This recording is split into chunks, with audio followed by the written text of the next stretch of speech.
நமஸ்தே. பிரவிஷ்கால நம்ம ஆல்ரெடி வந்து question paper பார்த்துட்ருக்கோம். ஃபர்ஸ்ட் ரோம் லெட்டர், செகண்ட் ரோம் லெட்டர் பார்த்துட்ருப்பீங்க. செகண்ட் ரோம் லெட்டரில் பார்ட் 2 தான் இது.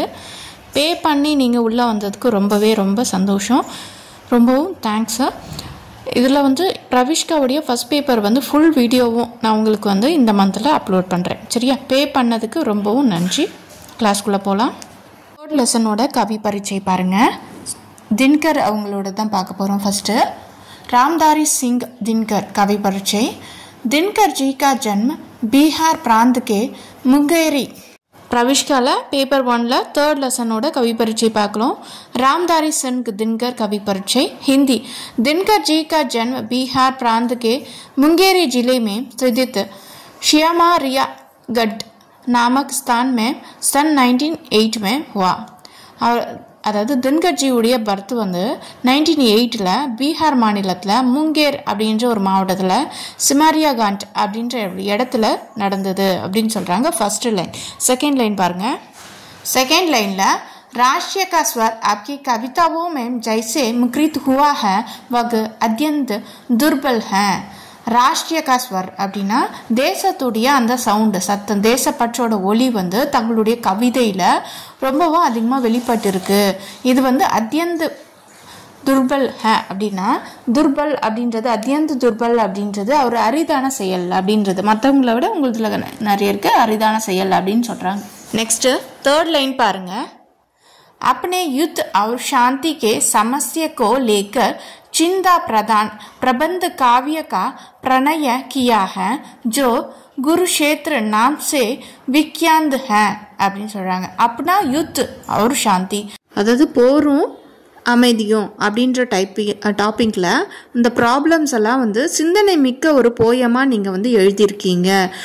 அதோட நேம் வந்து குருஷேத்ர நாம்சே ஃபேமஸ். அந்த குருஷேத்ர நேமில் ஃபேமஸாக இருக்குது அப்படின்னு சொல்கிறாங்க. அதாவது போரும் அமைதியும் அப்படின்ற டாப்பிக்கில் நீங்கள் எழுதின ப்ராப்ளம்ஸ் எல்லாம் சிந்தனை மிக்க வடிவத்தில் போயம் எழுதியிருக்கீங்க. அது வந்து குருஷேத்ர நாமம் அந்த நேமில் வந்து ஃபேமஸாக இருக்குன்னு சொல்கிறாங்க. ஃபோர்த் லைன் பாருங்கள்.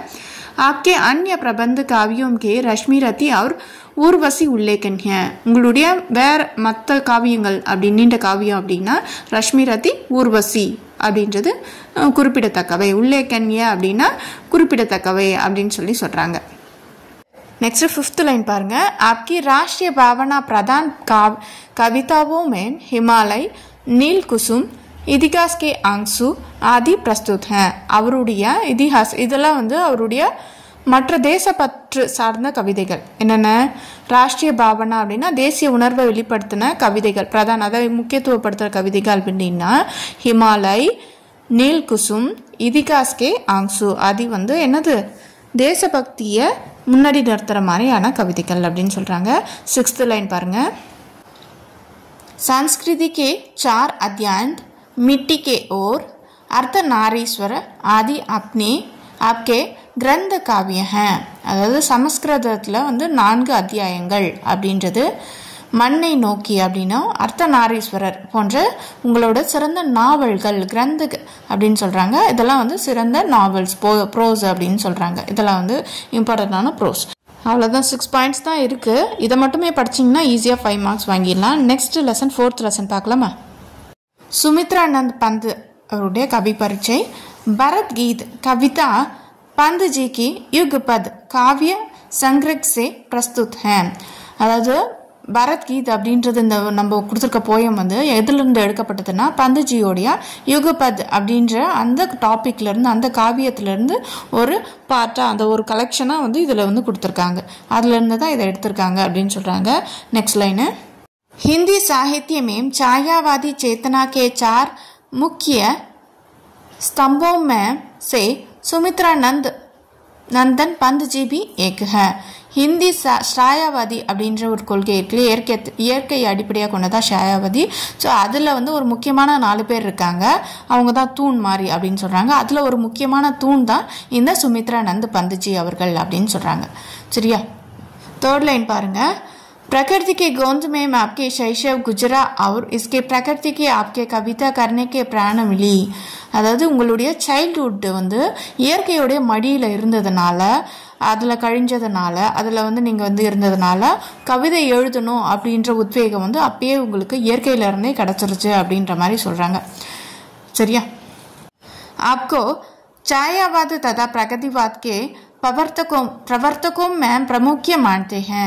छायावादिலையும் சரி பிரகதிவாதிலையும் சரி அந்த அதை வந்து முன்னாடி கொண்டு வர ப்ரொமோட்டரில் இவர் ரொம்பவும் முக்கியமான பிரவர்த்தகம்னா ப்ரொமோட்டரில் இவர் ரொம்ப முக்கியமானவராக இருக்காரு அப்படின்னு சொல்கிறாங்க. आप मार्क्स तथा गांधी जी के विचारों से काफ़ी प्रभावित हैं.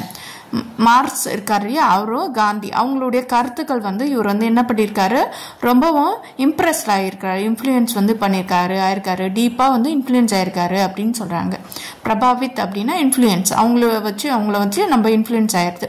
தங்களை பிடிச்சிருந்தா அவங்கள வச்சு நம்ம இன்ஃப்ளூயன்ஸ் ஆகி அவங்களே பின்பற்றி போவோம் இல்லையா, அந்த மாதிரி இவருக்கு வந்து இவங்க 2 பேர். 6th லைன் பாருங்க. आपकी भाषा सरल मधुर एव कोमल है. அவருடைய லாங்குவேஜ் மொழி எப்படி இருக்கும்னா ஸ்வீட்டாகவும் மென்மையாகவும் அடுத்தது வந்து கோமலாகவும் இருக்கும்.